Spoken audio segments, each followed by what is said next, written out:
I knocked on her door and told her my name and that I was one of the Mississippi Summer Project volunteers.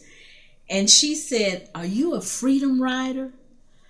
Well, I didn't quite know if that was good or bad to be one, right? So I said, "Yes, ma'am." And she said, "Girl, come in. I've been waiting on you all my life."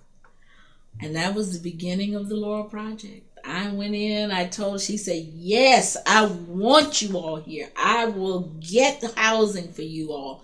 She said, "You can stay with me." And I said, "Well, there are two guys." She said, "My neighbor across the street, Mrs. Clayton, she will take the guys." And she said, "Let me call her right now. Carrie, this is Eberta. Them freedom riders have gotten here."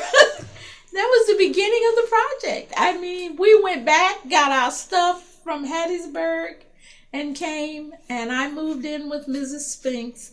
They moved in with Mrs. Clayton. Now, we then let the folks in Atlanta and in Jackson know we got a base, and Mrs. Spinks said, "I'm going to find some housing so they can bring in, more people." Well, after our first few days, Lester disappeared. Well, let me just remind you that before I left Ohio, the 3 workers who were killed that summer had already disappeared: Schwerner, Goodman, and Cheney. So we had been told, because I stayed at the orientation for 2 weeks, because SNCC had put me on payroll, $10 a week, right? Because I had no income, and my folks had cut me off, and so... And sort of, they then made me staff, and so I stayed for both weeks of the orientation. So the first week, Schwerner, Goodman, and Cheney. Now, of course, Cheney was a local Mississippian from Meridian.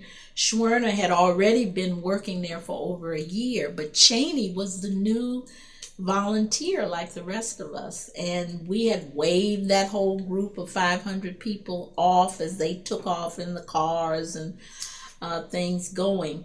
Well, by the middle of week 2, we had been called in and told that they had disappeared. And I mean, you could have cut the air in that room with a knife, because when Bob Moses and Jim Foreman and Vincent Harding, who was one of the main people, part of the orientation, Staunton Lynn, Howard Zinn, they were all there.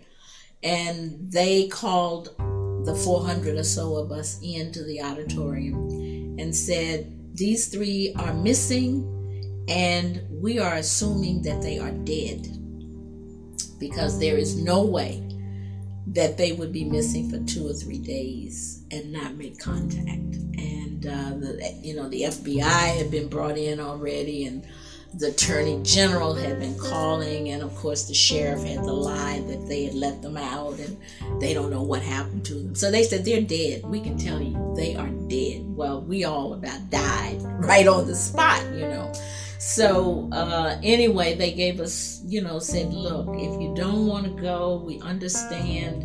Nobody's going to fault you." Well, you can just imagine how much more afraid I was. You've just listened to an audio clip from the Samuel Proctor Oral History Program's diverse collection of oral history interviews as part of our 50 Years, 50 Faces fundraising campaign.